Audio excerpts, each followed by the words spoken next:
Well, good evening, everyone, wherever you are, and welcome to this La Trobe webinar, COVID, What's Next for Regional Victoria. My name's Laurie Zion. I'm the Associate Provost of Research, Industry and Engagement at the College of Arts, Social Science and Commerce at La Trobe Uni. In just a few months, I think we've all experienced huge changes to our lives. They've been upended in so many ways by the impact of COVID-19. The pandemic's created a range of challenges, not only for our everyday lives, of course, but also in raising critical questions about the shape of all our futures. So what's been the impact on regional Victoria? Even in areas of the state where case numbers have been low, the fallout from lockdowns and travel restrictions is having a really acute effect. And on top of these ongoing challenges, we've got ongoing challenges as well in our climate, underemployment, water management, healthcare, transport and infrastructure. So joining us this evening to take stock on what's happened and what it all means and where it's all going are three speakers who all bring deep knowledge of their communities to the virtual table. But before I introduce our panel, on behalf of everyone here, I'd really like to acknowledge that this event and our participants are situated on the lands of many traditional custodians in Australia. We recognise their ongoing connection to the land and value their unique contribution to the university and wider Australian society. We're committed to providing opportunities for Indigenous Australians, both as individuals and communities, through teaching and learning, research and community partnerships across all our campuses and online. So we pay our respects to Indigenous elders, past, present and emerging, and extend this respect to any Indigenous participants joining us online this evening. And now let's meet the panel. Cathy McGowan was the independent member for Indi from 2013 to 2019. During her time as a politician, Cathy actively worked in Parliament to develop policy around regional development, constitutional change for First Nations people, and a solution to the indefinite detention of asylum seekers.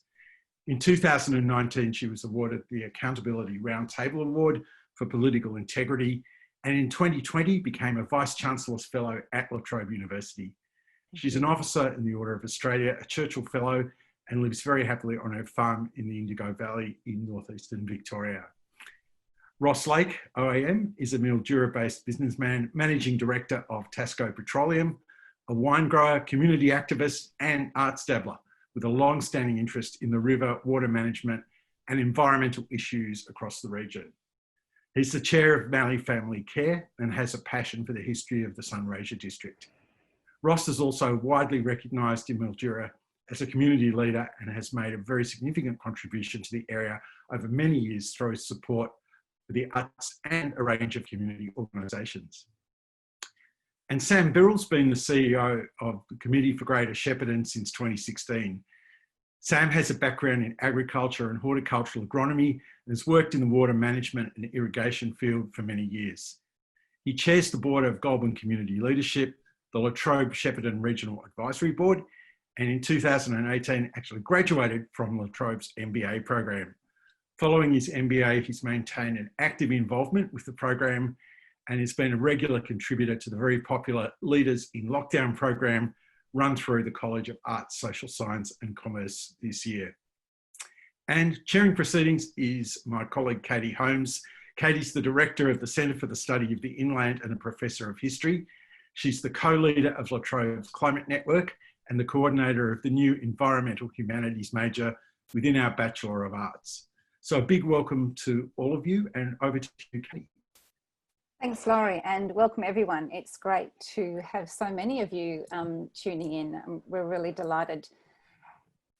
I was hoping in hosting this webinar that we could open up a discussion about the different ways in which COVID has affected rural and regional Victoria, and also think about any long-term implications that it might have for the regions and or whether, in a sense, the challenges and opportunities that are there in rural regional Victoria will be unaffected, perhaps, by COVID. I've asked each of our panellists to speak for about 7 minutes, and then we'll have some questions from myself to them, and also open it up to questions from you, audience and attendees. If you'd like to ask a question, please feel free. At the bottom of your screen, you should see a little Q&A on the right hand, sort of in the middle to the right. And if you can type your question in there and we will receive it. We'd really like to know where you're based, so where your question is coming from, as it were. So if you're happy to share that, please do. So over to you, Cathy, and you may take the floor, as it were. Thank you, and good evening, everybody. I'm speaking to you from southern New South Wales, or Wiradjuri country. I normally live in northeast Victoria, which is Dutaroa country, but I'm away from home for the moment. And I'm really welcoming the opportunity. I understand there's about 90 of us part of tonight's discussion. And I'm really looking forward to the input, because I think we're at a particular moment in time. And I actually don't think the future is preordained. I think it's how we, and particularly regional Victoria, make the most of the opportunity that's actually going to help set the parameters of where we go. So I was just incredibly pleased to be part of tonight, not only to be part of talking to the others on the panel, but to inspire you listening tonight to be bold, to find your voices, and to be part of shaping the future. So that was what I was hoping to do. And by the time we get to tonight, I'm hoping we can come around again, and some of you can share with us about what you might actually do to have your voice heard, and your vision for how you want your life, your family, your job, your industry to actually play out. Because I think in the time that I've been on this planet, never has there been such an opportunity to actually influence the future. And I'm hoping tonight that we can be part of actually talking about how we want that future to be. So I wanted to talk about a couple of things. My background is politics. I was the Federal Member of Parliament for North East Victoria for 6 years, and I finished that job last year. So I'm really interested in government and governance. And my other interest is communities, and how communities, when they get together and with leadership, and I'm sure Sam's going to talk about that as well, can actually have a huge impact on how government works. So that was my experience. I was a community worker in North East Victoria. The community got together and said, we want to do something better. We had excellent leadership over a period of time. I ran as a candidate and ended up being elected to federal parliament on a community ticket and as an independent outside the major parties. And not only was it a surprise for me to get elected, being inside the tent and actually getting a sense of how much difference you can make and a community can make in Parliament if it gets its act together and if it's bold rather than just putting up with the also ran. So I just wanted to talk tonight a little bit about the assumption of government and how we might be able to influence that. So when I listen to government speaking, government, and I'm particularly talking here about the Prime Minister, federal government, I hear the government talk about snapping back. And if I unpack that term, I get a little bit anxious, because I personally don't want to snap, which is a quick, responsive activity. I want something much more planned and strategic and engaging and with participation. But I also don't want to snap back. I want to move forward. And I don't want to go back, holdus boldus, to how our lives were before the coronavirus gave us this unique opportunity in so many ways to reassess where we are in the world. So I want to be part of a discussion, particularly for regional Australia, but let's talk about regional Victoria, southern New South Wales, where we work with our members of parliament, federal and state, and our local government to actually say, well, we want to be part of how the future's designed. We want to be participants in the process. But I also know that that won't happen if we just continue the way we are. It will only happen if we find our voice and if we work together to find shared voice among our communities of practice. And what I love about regional Victoria is there's so many, we're so networked. We know each other. We're connected along the river for tonight's conversation, for example, but through the university, through our disciplines.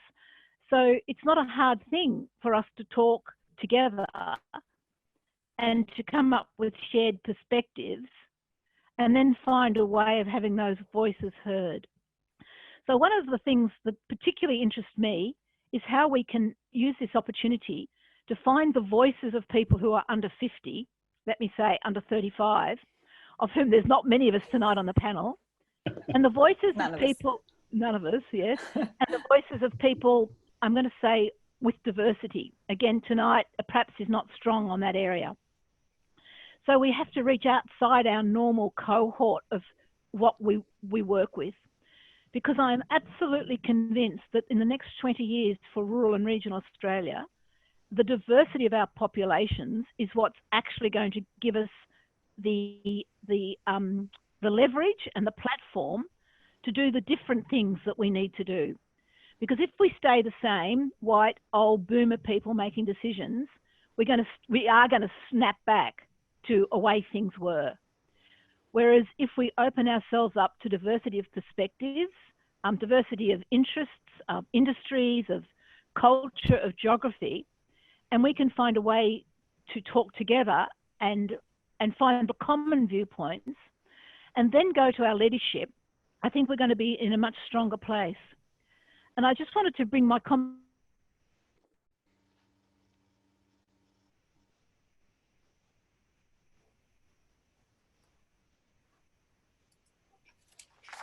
over.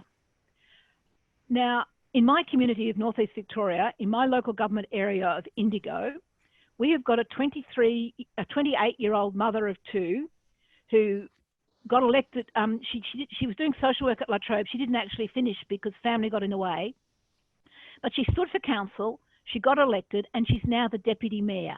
And she is making a profound, she's the youngest by far, but she's making a profound difference on the way our shire works. So I would like to see at the next election more young people in their 20s and 30s, like Sophie Price, on our local government. So I wanted to put out there the opportunity of university graduates and participants actually running, and the university thinking, oh, that could be a way we could give some credit or some work experience or some formal recognition to being participants in local government. So that was the first example. And the second example I wanted to just briefly talk about was the opportunity that the Commonwealth Government has given us by saying that they're going to impose fees on humanities. Now, in certain areas, that's a popular move, but it's not a popular move in rural and regional Australia because it has profound impact on our lives. And I don't think government understands the impact. But I also know, talking to Rebecca Sharkey, who's a member of Centre Alliance and part of the movement in the Senate, that if we raise our voice and we make enough noise, the Senate won't approve those changes. And so we've got this golden opportunity over the next 2-3 weeks, maybe a little bit longer, to actually have our voices heard, not only through the university sector, but through our industry sectors, through our families, through our local governments, through our state members of parliament, and through our federal members of parliament, to say that actually government, we think you've made a bit of a mistake here. Perhaps you didn't understand and there's unintended consequences. And we as university students, we can do the research and we can put together submissions and make a really good case about what you're trying to do is actually going to be detrimental. But in the process of doing that, we actually open up the voices of rural and regional Victoria, the diversity of our voices. And in finding the diversity, we actually create, we bring into existence another way of working. And then use that to actually keep the networks going and keep our voices being heard, because none of this is a one-off. We're going to have to keep reshaping regional Victoria in a really active way over the next period of time. So I think that's my summary. I'll bring it to a close, but really happy to answer questions and be part of the discussion and listen to my learned colleagues as we progress. So thank you, Katie. Cathy, thanks very much. It's a wonderful call to action on many fronts. It's terrific. Sam is joining us from Shepparton. Thank Over you. to you. Thank you, Katie. Joining you from, I'm on Yorta Yorta country, Cathy, and on the banks of the Kaila. And I just reflect when you said that we know that now, but when I was growing up here, we didn't understand our Indigenous culture. So I think that's something that's trending in a positive way, in that we're understanding language and culture. So Greater Shepparton is, it's interesting when I was reflecting about where we are and where do we go in the wake of COVID-19. Greater Shepparton, probably through luck, has been a place that has been more resilient than others in relation to COVID-19. Our economy relies on agriculture, and it's been the best start to the season. So the rain has fallen in, and plenty of it in autumn, and our catchments are hopefully filling, and commodity prices for fruit and dairy are quite good. So that those industries continue despite what's going on. SPC, in fact, which is a company that many of you will know, that had been under a lot of pressure for many years, actually benefited from all the panic buying that people did around the country. So there you go. We're also relying on manufacturing and food processing, obviously, and we've got a manufacturer here called Medcon, which was a small organisation producing a small number of medical masks. Now you can imagine what happened to that company in March and since then. And healthcare, of course. But just back to Medcon, and just an example of what Cathy talked about in regional Victoria, we're quite networked. We run a program here called the GROW program, and the GROW program set about, it normally does procurement and trying to look after people from disadvantaged backgrounds with employment. What our GROW program did when COVID started was just tried to find every single person who'd lost their job in an industry that was sort of, that had to close down, whether it was hospitality or tourism, whatever it was, and tried to make sure that we found those people a position in an industry that was ramping up, whether it be the medical masks or SPC or some of the agriculture that was happening. And we were quite successful with that. We often say in Shepparton, we're sort of small enough, but we're big enough. So that was a benefit of the networking that we had. And I think even though we're growing as a city, we want to act like a village in that if someone at the coffee shop loses their job, then we've got to look after that person and make sure that we do everything we can to help them find something else to tide them over. And that's happened quite successfully here. So that's sort of where we're up to at the moment, but of course uncertainty reigns. I don't know what's going to happen after COVID-19, or as we have our response to it, as we recover from it. But I suspect that the way people change the way they want to live, I expect there'll be a move to change the way people want to live. And here we are, all of these regions, and I'm sure Ross and Cathy are in similar situations, in that we have these regional centres, and we're crying out for professionals. We have the capacity to grow, but we need professional and skilled people to move here to help us with that growth, whether they be teachers, healthcare professionals, agriculturalists, all of those people. So we are trying to encourage them to move to the region. We're trying to advocate to government to build infrastructure that makes this a more attractive place to want to come, whether it be new schools, new hospital. We're in the process of building a globally significant art museum, and really trying to increase those pull factors. And I was listening to a webinar this morning from the Regional Australia Institute that has done some research to show that there is a trend of people, particularly millennials, moving to regional areas. Now, in some cases, they're moving from other regions. In some cases, they're moving from capital cities. But there is that sense that younger people who are questioning their lifestyle and questioning how much, their, let's say, house price to salary ratio that they can achieve, and plus lifestyle, are thinking of moving to regions. And I think we're all trying to encourage that, because we want those people to come and help us grow, help us be part of what we're growing here, which is pretty successful. So I think that we can increase that. I think there's an often quoted statement called "never waste a crisis." I think, as best I know, it's accredited to Obama's first chief of staff, Rahm Emanuel, but I think many people have used it over the years. And maybe this is a way we can reevaluate the way that we balance population, because I wrote a piece in The Age recently talking about regional transport and regional trains. It was in response to the Grattan Institute's report, which was fairly pro density in cities. And one of my comments was, if COVID-19's taught us anything, it's that we need to think of a way of having an economy that doesn't rely on hundreds of thousands of people joining together in a very small location to look at computers together. So we're all looking at computers together, but we're spread across a number of states. So does that mean we can live regionally and improve our lifestyles into the future? That's what we want to explore in Shepparton.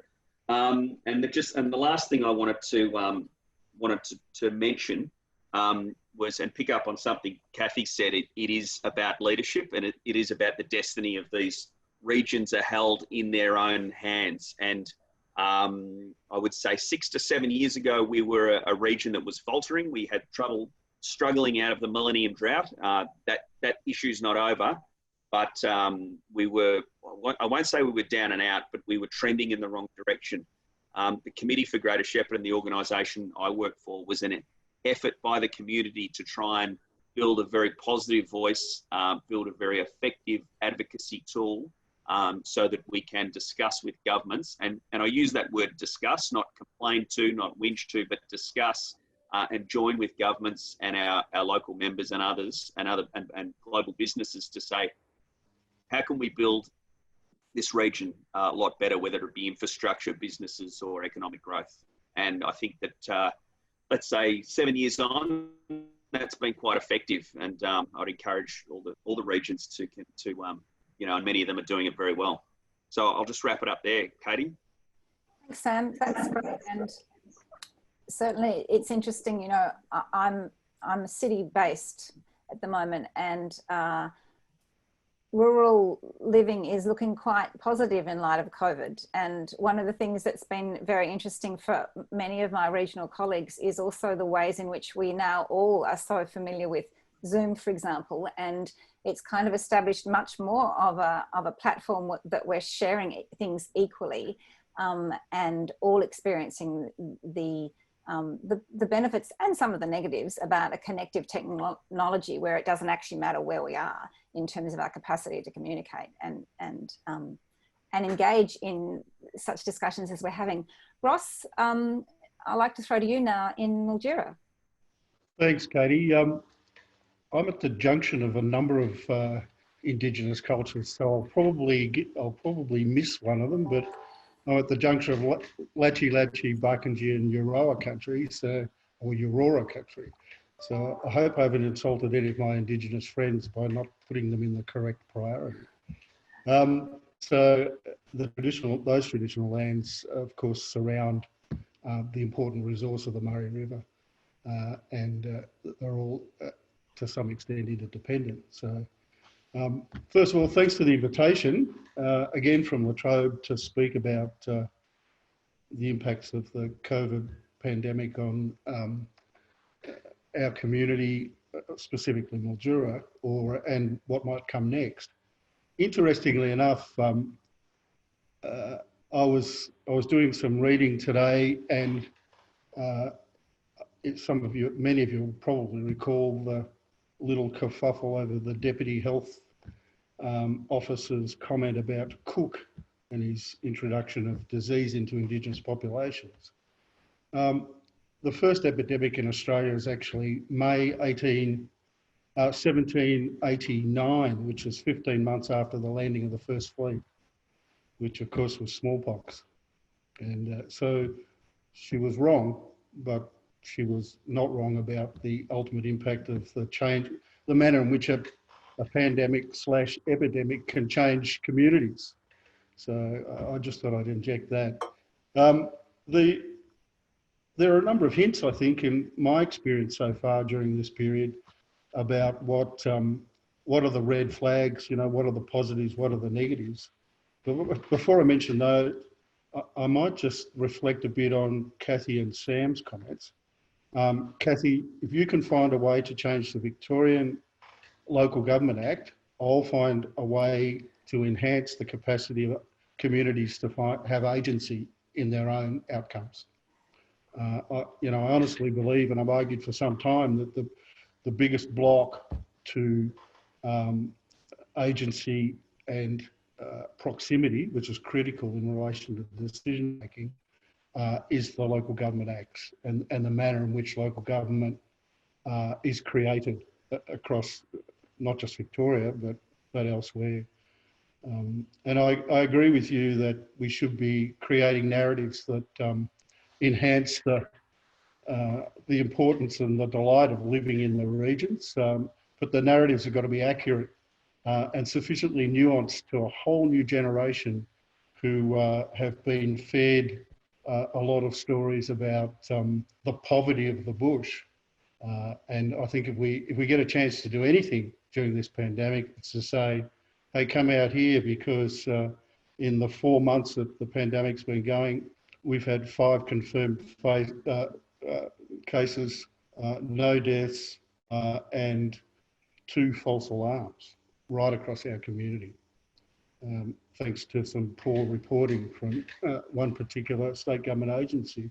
So I think we have got something to sell out here, and in many respects, the functional society that we can create out here depends really on carefully nuanced sort of a communal response that the community needs to think about.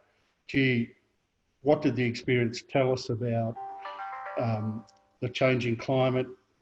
How did it coalesce with that particular issue? How did it coalesce with employment and the demography of our communities, and what that demography and the analysis of that demography will tell us? What did it tell us about the links between the science of climate change and the links between that and water management, and how that might impact on our future, and how we coalesce those 2 issues into a new future? And what did the population trends that we're living with now tell us about the nature of the communities we'll exist in later on?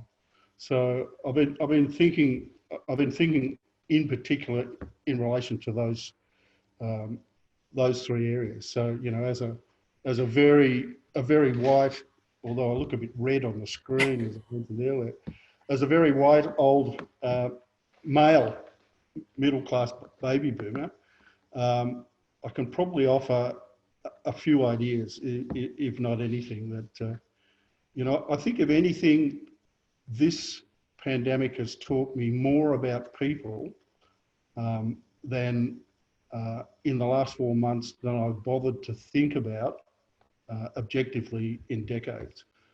And the way in which individual people have responded to this particular crisis. And I have to say, on the whole, people have responded brilliantly in our community and in the extended communities in which I have to do business, right along the Murray-Darling Basin, all the way up to Wagga, down through Benalla, Shepparton, Bendigo, across into South Australia and southeast Southern Australia, communities like Murray Bridge, Bordertown, Narracourt, those sorts of communities.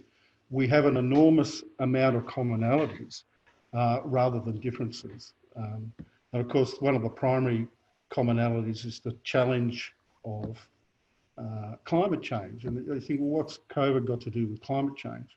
Well, I think COVID has reinvigorated the connection between the advice of scientists and reality. If anything, it's dented one side in the culture wars, and that's a good thing. And I don't think that can do any of us any harm at all. We really do, if we want to control Shepparton is right in the middle of this as well. If we want to control the principal resource of our community, which is water, and understand its control and understand its allocation and understand who owns it, where it's going and what it's doing, then we need to lean on science, and we need to lean on the management from measurement. This has been one of my gripes for a very long time, right back to when I addressed the Senate in 2010 in relation to water. Water is a social good. We need to recover as a community the concept of water being a social good, not a tradable medium of exchange. It's devastating our communities. It's a long-term virus in our communities. As much as any, it's as big a health issue for our communities as the virus is a health issue for us individually. So I think it's important. We need common descriptors around that resource, and we need a more powerful authority that breaks up the wars between the states, because if anything is going to lead to distress, aggregation of our smaller communities into the larger regional centres, if anything's going to make our existence precarious and lead to a disassociation between who controls that resource in the future, it's going to be around water. Let's assume we solve the health crisis. Let's assume we solve the economic crisis over the longer term. But if we don't solve that particular environmental crisis and use this opportunity to say it's just as important, then we will miss a real opportunity to really lighten the distress of that principal resource. So the other thing I wanted to mention quickly is population trends. The Regional Australia Institute, as Sam mentioned, has already recently produced a report that showed some demographic changes that are occurring in the regions. It's not just the age of people that I'm concerned about, it's the skill sets of people and where they land in terms of their employment. I know that between 2000 and now, 2020, in my own community, that those employed in agriculture and were self-sufficient independent businesses within agriculture, in other words, self-employed or employed by agriculture itself, has fallen from around 22% in 2000 to around less than 12% now. So we're losing independent workers in agriculture, but we're gaining government services workers. 19% of my community's workforce was in 2000 in government services. Today it's over 30%. That changes the very nature of your rural community.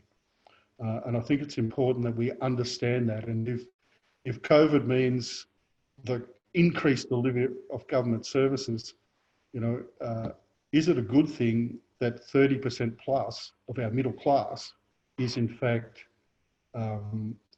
in government services? Is that a good balance in your community? Or should we be balancing the community with small businessmen, tradesmen, agricultural workers, agricultural owners and operators? I am a little bit concerned about that. So what's COVID offered so far for me? Well, I have to admit that after 40 years in business, operating a business with 250 staff over 60 locations wasn't on my bucket list. But despite that, it's been a valuable experience. It's sometimes a humbling experience. It's sometimes a frustrating experience. But I think, like most people I meet and deal with in the regions, they just, even if this is being knocked down, I know that they'll get back up and have a go. We've been lucky that, not unlike hospitality and tourism, in my industry, we're an essential service. We've kept trading. despite dramatic falls in turnover, my staff have gone and faced the public, just like the checkout, the person at the supermarket checkout, just like nurses, just like everyone. Our staff have gone every day and faced the public. And they face hundreds of people a day at a counter. It would have been nice to see that recognised, but you know, I think fuel distributors are probably on a par with used car salesmen in most communities, regional ones in particular, as a grudge purchase. But you know, if any of my staff are out there listening, or anyone has failed to recognise those people in their communities who have continued to serve them despite the risk, that was my opportunity to say thank you to them. So happy to answer any questions. Happy to give some thoughts on anything else. Thanks, Ross, very much. There's some really challenging comments that you've thrown out to us all, I think, there. We've got some comments coming through on the chat function, and also a question on the Q&A thing. If you could put your questions onto the Q&A section, that would be fantastic. And if you're happy to indicate where they're from, that would be great. All of the panellists can see those questions. So please feel free to ask away, and we will get through as many, hopefully, as we can before we run out of time. There's many issues that each of you have raised. It does seem to me that one of the key ones that underpins a lot of what you've said, Cathy, you've addressed it really directly, Sam, similarly. And Ross, I think some of what you've said also alludes to it, is that question of leadership and how you build, if you like, social infrastructure, how you encourage and enable good leaders to emerge, particularly from generations that we don't represent necessarily, and also from a diversity of communities that this panel doesn't particularly represent. I'm thinking here in particular of areas that are not as well resourced as the ones from which the three of you come, areas where there is population decline, areas where they're struggling. I've done a lot of work in the Mallee, and there's many towns in the Mallee that are facing really significant challenges in terms of trying to retain their populations because of all the changes that are happening within the agricultural sector. So I wondered if you could each give us perhaps some specific examples of how you would go about, or how your communities have gone about addressing that challenge of building social infrastructure, building leadership. Cathy, I'll start with you.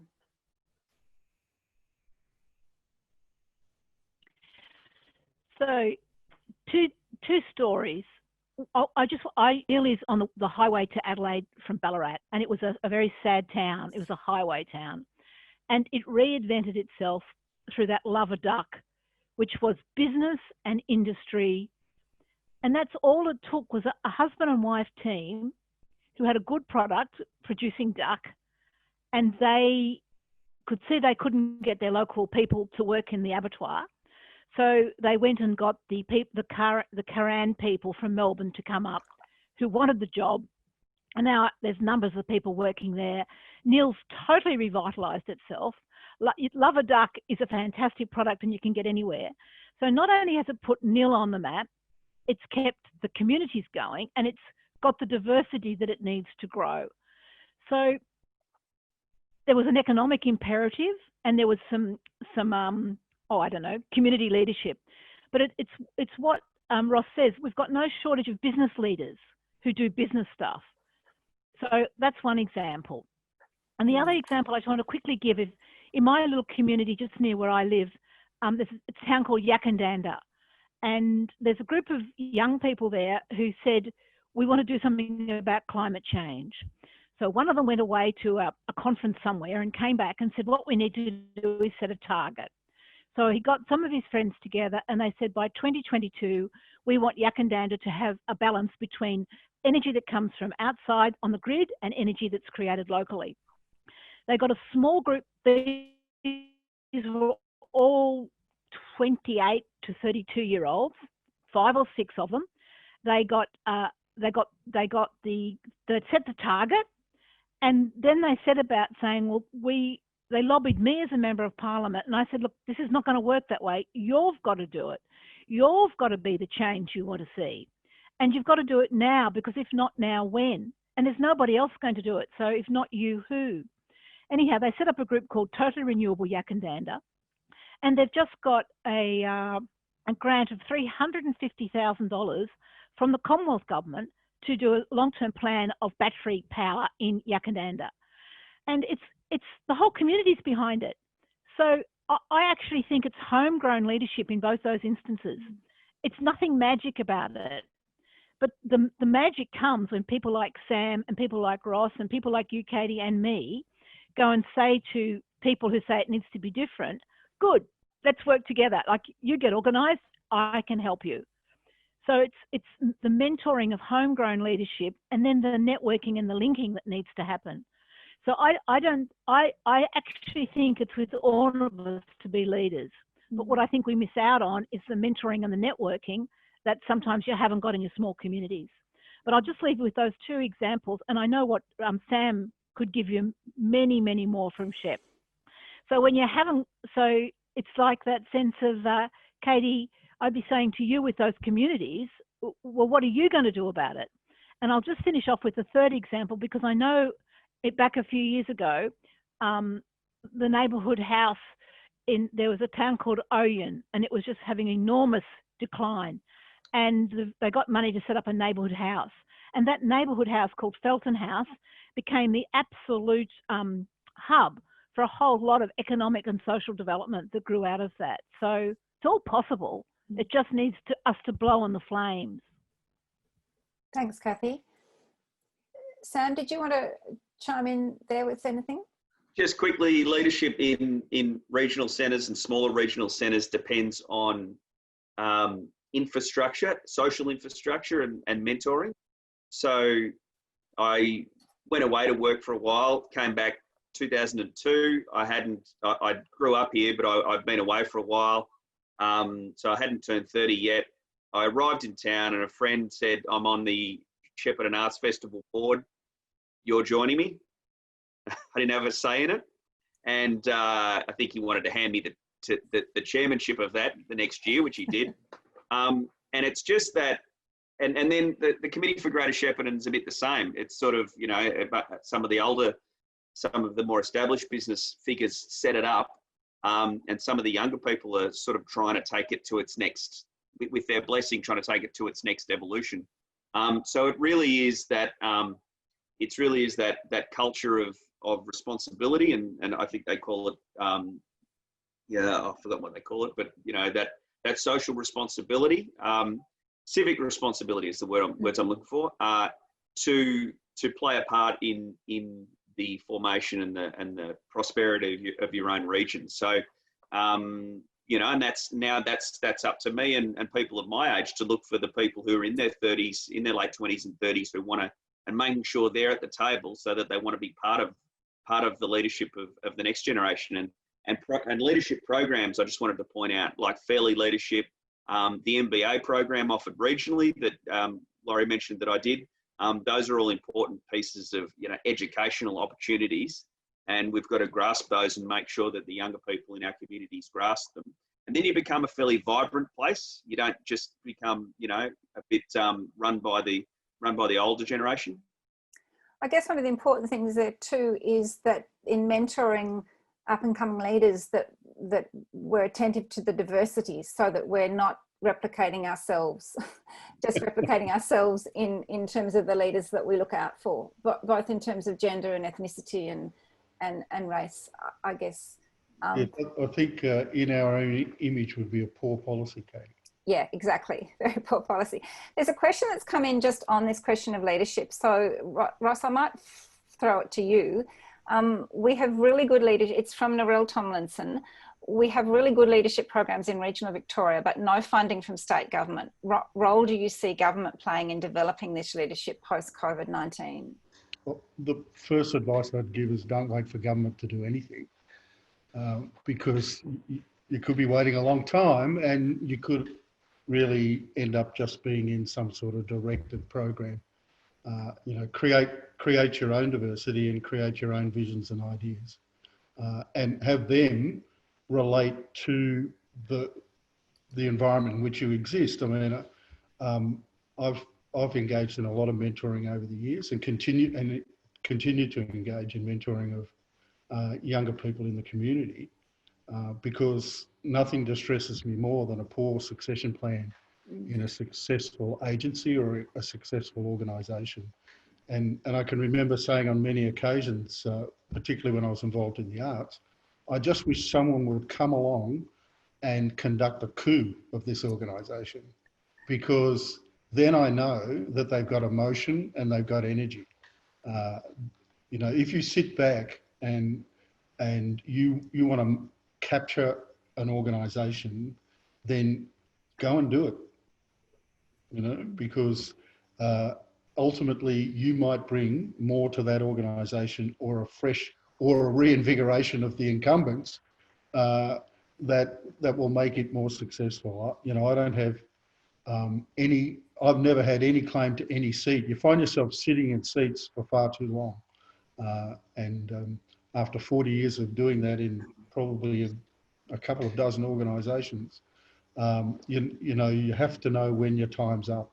And often you know your time's up, but no one will come and step into it. So leadership is about knowing when to get out of the way, knowing when to mentor, knowing when to encourage succession, even if you might feel that people are a little bit not quite ready yet. I found the best way to do it is to push people forward, and particularly into things like regional radio interviews. So you've got an event coming up, you're involved with an organisation, or you've got an issue that's become a current issue, push them into an interview with a journalist for a local newspaper, or an interview on local radio. And then they're off and running, you know, then they're recognised with that organisation.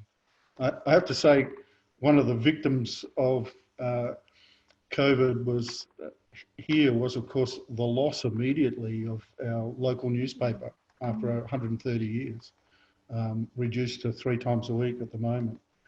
And that's a lot of damage. What we didn't lose, though, of course, was regional radio. And here's a plug for the ABC, you know, absolutely vital to rural communities, but no one's mentioned it yet. The other thing that is a strength in this community and has been for some time, and we haven't mentioned it yet in this forum, and that's backpackers. As someone who's had a stranded Italian backpacker in one of his studios for nearly 4 months, we'd forgotten how stranded and how desperate that cohort of workers has become. And really, had we not put him to work, paid him and fed him, he'd be on the end of some food line in one of the metropolitan areas. And so would a lot of others. You know, our agricultural community depends very heavily on that labour, and it should be looked after during this period. Just one other sort of initiative in this community that I'm aware of or involved in is the Mallee Regional Innovation Centre. And within that innovation centre, the development of and seeking support and resources for various innovations relating specifically to this district, you know, such as the robotic pruning of grapevines, for example, and the development and the aerial photography that can delineate crop deficiencies and crop vitality. Really good technologies that are coming out of the regions to assist the regions. So be involved in those sort of things. Yeah, that's a really important area, and Sam would probably have a lot to say on that as well. I just wanted to ask a question that's come through from Warwick Frost. It picks up on the backpacker comment. I know you're referring in a sense to backpackers there as a labour force, but of course backpackers are also essential tourist essential as tourists. And Warwick Frost, who's a professor of tourism at La Trobe, asks what the panellists see as the role of tourism in the recovery of their particular regions.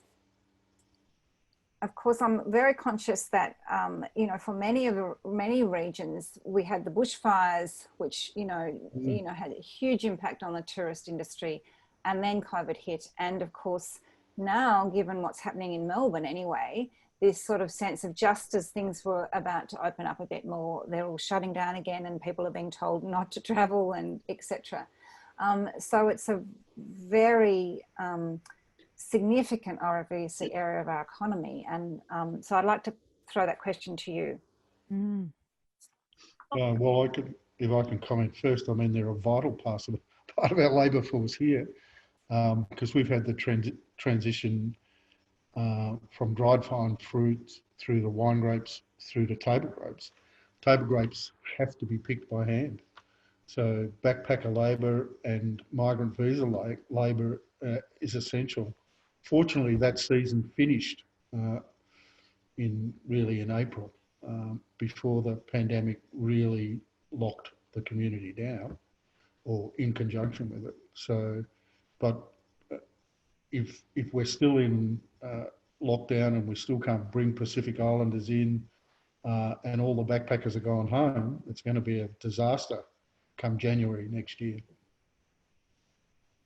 Cathy, what about in your community? What's the role of tourism, do you think, there in terms of recovery? Well, in northeast Victoria, we have just had the disaster, the fires, and then COVID, and a huge percentage of our whole community was built on tourism. You know, the snow, the rivers, the valleys, the whole kit and caboodle. So it's disastrous. But the opportunity with that is to reinvent. So there's a woman called Janelle Boynton who is up the Ovens Valley. She's got a winery there around Paulpunka. And very early in the piece, post the bushfires, she got almost everybody who has tourist product, not so much visits, but things to sell. And then she went to Melbourne, South Melbourne, I think, got a warehouse, and she took northeast Victoria to Melbourne, like products like Millerwood cheese and all sorts of fruit and veg. And it got a weekend, maybe just a day, and got a huge support from Melbourne, and it got sold out. And I think there's been a huge amount of learning about when people can't come to us, we can go to them. So thinking that through, but that's just a sort of stopgap. But the other thing I just wanted to put out there is new types of tourism.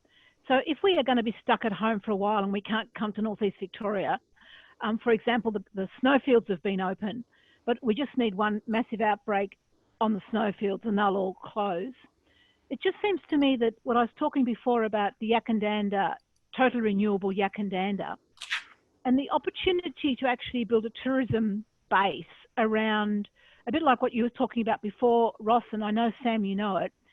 It's a bit like, come to us and learn how we are renovating our communities, how we're tackling climate change. And then we can teach the city people how to do what we've done on a community level. And even if you can't physically come to Yakandanda, the COVID has opened up all these other forms of communication that we could be sharing with other community groups. The Yakandanda model. It needs a lot of work to actually finesse it. But I think there's creativity in the way that we're going to actually have to relook at an industry that was based on people travelling, intimate relationships and large numbers has gone away for quite a long time. So hoping it's going to come back is just not going to happen. And I'm not so much talking about the backpackers. I'm actually talking about, visit larger numbers of people coming for holidays to our beautiful areas. I don't think it's going to be there for a while. So we absolutely need to think of another way of doing that. And the response has been close to horrible, really. And the government's response on casual workers And I just think it's been incredibly divisive and sad. And the government's again response on the arts, because those concerts that we used to have, and the lack of understanding by the people who made those decisions about the impact on our communities, I think is just so sad. So yeah, I think it's a problem, but it's also got, if we are a bit lateral about it, some opportunity there that we could work with. So that's a really good opportunity to, I think, raise this next question from Rebecca Wells, who's from the Mallee Regional Innovation Centre. Oh, I'm glad I plugged them. COVID has brought to the forefront innovation and problem solving. Sam's example of MedCon is a fantastic example of reinvigoration in a region. Now that regions are seen as more appealing, how do the panel members see the opportunity to leverage the appetite for innovation to create more impact in the regions? It does seem to me, you know, sitting in the city, there's been so much attention to the city that there hasn't been a real awareness of how regional communities are actually dealing with this really well, and the kind of way that they're embracing opportunities. Sam, I'm going to throw that question to you first. Well, I said before, never waste a crisis. I said Rahm Emanuel, someone picked me up. Nikita, thank you for saying it was Winston Churchill, who of course was the crisis leader. But innovation tends to come out of crisis, doesn't it? When, you know, we really need to, we really don't innovate until we're forced to. People who do it before they're forced to become fabulously wealthy because they can foresee perhaps the opportunities into the future before the necessity comes along. You know, the way agriculture has been innovative here in the last 10 to 15 years. Now, had the millennium drought not come along, I think we'd probably still be irrigating in the way that we were in the 1990s, and the way we're doing it now is much better in terms of preserving the resource, but also from an environmental perspective. So, but yeah, you're right. This will require innovation. I mean, just what we're doing now, the way we're working, and what I alluded to before, and people moving to regional areas and taking up professional roles is innovation in itself, because it's changing the way people live. And the more of those skills and talents we get to move into the regions and be faced with a different set of resources and opportunities than they have in the regions, that will create innovation. So one of the things I think it's interesting there is that drive for innovation. Many people, I think, in urban communities still see rural and regional Victoria, and I'm conscious that we run those two things together without actually recognising that there's a lot of difference between rural and regional, can be. That to survive, for example, as a farmer these days, you have to be really innovative. You have to be right at the cutting edge of innovation and technology, because otherwise you're not going to survive and you're not going to prosper. And I don't think that that's well recognised perhaps in the more urban communities because of the disconnect and the divide. Ross, I'm just trying to get through some of these questions. This is picking up on your comment about the ABC, and it's actually just disappeared from the question list, but it was really about supporting local initiatives that are very much regionally based or the small town based to create a kind of independent media within their communities. We look to the ABC, we've seen the ways in which some of the larger media empires have withdrawn their services from regional areas. Could you comment on that? Just the importance of local media and how we might nurture it. Well, local media can be a double-edged sword, of course, because it can end up being a lightning rod for the same person appearing in letters to the editor 3 times a week, which can be a bit frustrating, but you know, and it becomes a bit of a notice board for culture wars as well. But most importantly, it's what it tells you, both as a businessman, by the advertisements that are in there, what you can do to support your local community. It tells you what's going on at a local government level and what are the issues there.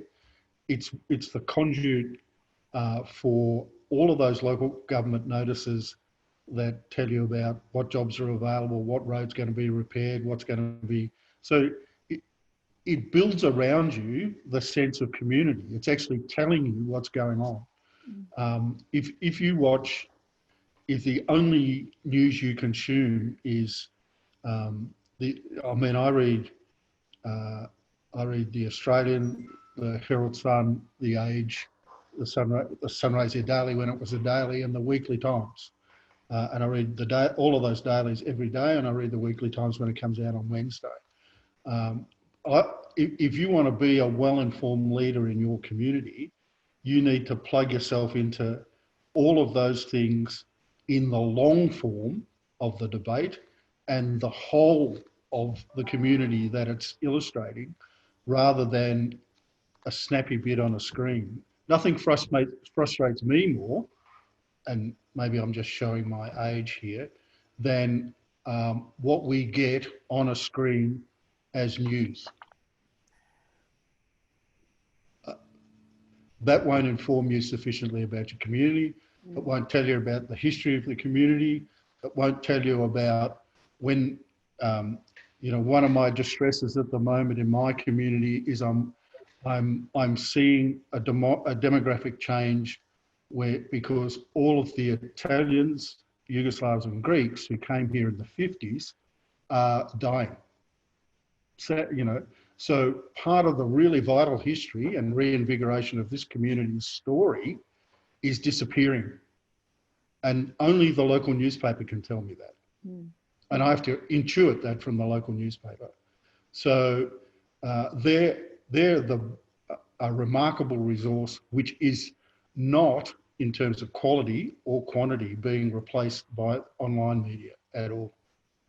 And speaking as a historian, the local newspaper is also an absolutely vital resource for writing the history of a region. It's very difficult to do it without one. So, but it's a vital resource for giving a community agency and knowledge about itself.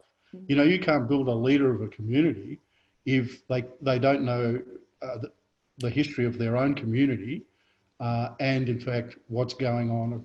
Whether it's, the local sports events, the local football, which is not occurring, the local netball, which is not occurring at the moment. All of those events were reported in we had a very strong local newspaper, and it's a credit to the people who own it and who've owned it and run it for decades. Laurie and I actually hope to run another webinar looking exactly at the impact of the loss of regional and rural newspapers. So stay tuned for that one. We've got it on our list of things to do. We recognise it's actually a really, really important issue. I hope someone's pressuring the National Library to, as the 150 newspapers we're told now that have been lost nationally, I hope someone's pressuring the National Library to ensure that all of that gets digitised before it disappears. I'll put it on the list. Cathy, is there anything that you wanted to add to any of that? The way and our media, our communications, Ross, which you've just been talking about, will reinvent itself, will be really different to how it was in the past. And I don't think we've brought into existence yet what it looks like, because newspapers were such a function of pre-internet times. So what does modern community communications channels look like when you've got a Facebook page? I don't say you don't need newspapers, but I'm just saying we have to really seriously look at what the function is that we need to be performed, and then design the mechanism around it. And I haven't seen that level of thinking, and I'm really prepared to pay for it. I'm really prepared to pay for local ads. I'm prepared to pay for local information, but it has to be in a way that responds to my online existence, which I now have. And it has to be bigger than my Facebook page, which does a little bit of a job, because I also want regional media, and I also want the opinions. I actually want the contrasting views. So there was a question there from Di Thomas, who I know was the editor of the Border Mail, and she's talking about it. But I think, Di, it's a chance to actually bring our digital natives into the picture and get their help to work out, well, how do we actually do this collectively? Because it won't just be newspapers; it will be newspapers linked to the internet, and how that works. And I can't imagine it, but someone else surely can. My challenge, I think the challenge, Cathy, is one of penetration. You know, will modern communications penetrate a common knowledge to a community which they can actually build and work on? You know, because one of the things I'm finding about modern communications, you know, modern media, if you like, is that it's too disparate and it's too disconnected, and it leads to fragmentation of knowledges and fragmentation of interests. Whereas a common form, commonly consumed, avoids that silos and bubbles. You know, that disintegration is a real risk for communities. You know, communities are about commonality of purpose, commonality of security, commonality of desire, commonality of resources in particular, and understanding how that's shared and what your rates by, if you like. You know, that if everyone's source of information is at their own selection, as opposed to having a common base, a daily newspaper or a daily online newspaper that's got stories more than 150 words long, I think it's a real danger for regional communities. There's a couple of comments here that I just want to thanks for that, Ross, to address before we wind up. From Indu Ekanyaki, a suggestion that that we can attract international students and promote the regions for international students by giving points to them that they can then use to apply for residency in Australia, that this would bring cultural intelligence to regional Victoria. Sam, would you like to have a go at that, given that, you know, Shepparton actually has a very diverse cultural population as it is? Yeah, I'd hopefully rephrase it by saying more cultural intelligence in regional Victoria, because I think we do have some here. Yeah. Well, it feeds into exactly what we were talking about. And Shepparton's been really good at doing this. People have come from all over the world to set themselves up here. When people got off boats from Europe, from the war-torn Europe in the late 40s, and they often found their way to Shepparton and Mildura, but particularly Shepparton because it was close to Melbourne and it had unskilled labour around the farming industry. So we got used to people with different cultural backgrounds and different viewpoints very early on. The first mosque was built here in 1960, and many of us attend that not because we're Muslim, but because it's a community centre. So sometimes the Muslim families invite us to it. I think that's something that other parts of regional Victoria could look at as a really positive thing. In Shepparton, it's always been about, can you come here and make something? You know, can you make something of a piece of land? Can you make something of your skills? Can you make something of your entrepreneurial abilities? I would hope, and hopefully this is it. It's more about that than where you came from, who you pray to, what you look like. So, and I think our community has benefited from that. So we've still, look, it's not to say that everything's perfect here, but the Prime Minister actually said to me last year that he would like to see regional Australia voice what I just said then, that positivity about migration in metropolitan centres, because he and, you know, the coalition and the federal government always cop a lot from Western Sydney and from people who listen to certain radio stations in Sydney who say, you know, we're full, you know, lock the borders. He suggested that regional Australia can have a louder voice in telling people how good it could be when you get it right. So I think that I think that we can continue to do that. Thanks, Sam. And one of the ways we can continue to do that, I think, is through universities and indicating, particularly for those communities where there is a university based, and you all represent communities where that's the case. The last question we have got time for is from Vince Alessi, who's based in Bendigo. And he says that Cathy suggested we need to get government to listen to universities and engage with universities. How do we do that where there is an over-attack on universities, and also a broader public view that universities are elitist and out of touch with real Australia? Cathy? I know, Vince. Cathy, Vince, you need to vote the far right out of the coalition. Find a way to do that and you'll be fine.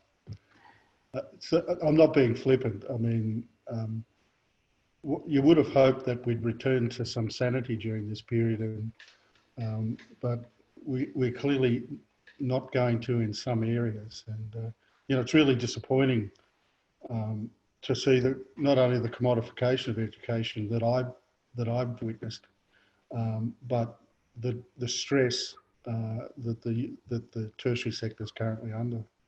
I've just got too many friends in the tertiary sector, and I see their distress every day. Mm. Cathy, have you got any advice on that one? I don't. I really want to know from Sam, because I think the answer has to lie with business. I think, to me, if business made the case to government that what they've done is cutting our bottom line and our ability to make things, the argument would be much stronger. And I haven't heard that. I've heard people of goodwill make the argument, but I haven't heard this government cares about the bottom line. And I think we actually need to explain to them that they're cutting our noses despite our faces by what they're doing. But I reckon Sam would have some real wisdom about this, because you know this stuff, Sam. What do you reckon? Yeah, thanks, Cathy. Yeah, look, that's a good point. I mean, university is critical to the research and development, which helps our businesses and companies evolve more. Now, some sectors of universities and tertiary industry do that better than others. And I think what the government perhaps is trying to do, if I could say in a bit of a ham-fisted way, is find ways to perhaps fine-tune that. Now, I don't want to get into what they're doing at the moment. I don't think it's particularly effective or nuanced. But just to put it this way, the university sector is really important in regional centres, and it's important. And you know, just looking at what exactly what the Prime Minister said to me. Oh, well, isn't it great that you know, regional centres have got this great experience of migration? Well, if you go to university, you go to Shepparton campus of La Trobe University, you will see a huge number of women from Middle Eastern backgrounds studying all sorts of different things. Now, those people have often come here under very difficult circumstances, and they're being given an opportunity by this university, which is committed to regional education, to really contribute to Australia in a fantastic way, and they definitely will. And that's something that everyone should be shouting from the rooftops. Even if a right-wing politician can bring themselves to do it, to say that this is what we want Australia to be, places where people turn up and then get an opportunity and make the most of it. And La Trobe is really helping Shepparton, and I know Mildura, Bendigo, and Wodonga really do that. So there's that side to it, but then there's also that regional development research and development that needs to happen around particularly technology. But just, I mean, I don't want to criticise the university, but the tertiary industry too much. But I think they have to evolve too. You know, we're all working in different ways, and some of the stuff I've seen in the last conversations I've had in the last 12 hours have shown that La Trobe's showing some signs of innovating in response to this COVID. So I think we might even see some good come out of it as well.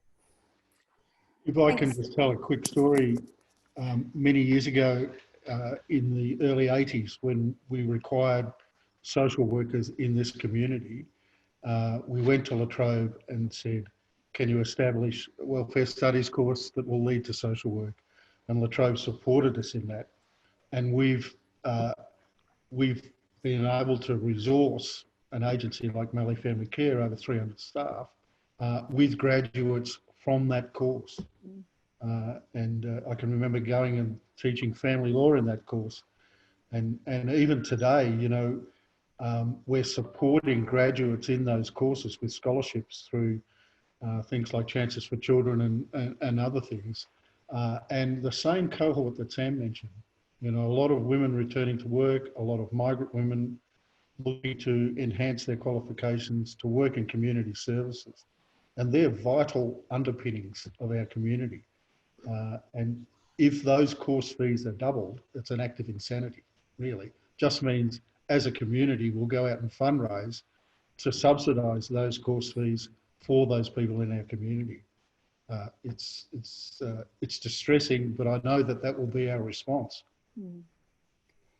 So there's something else that we need to push back against government on, in particular, as Cathy said, the sort of unexpected consequences of some of these decisions. I'm conscious of the time. We are over time. We haven't even really got to exploring more fully some of the points Sam, Ross in particular, raised around climate change and water.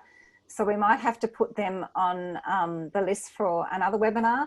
But it's been terrific to have you, three of you here, Cathy, Sam and Ross, for a really thoughtful and engaging discussion that I think reflects so well the intellectual depth, capacity and leadership that exists in our regional communities already, and the work that you're doing to continue to foster it.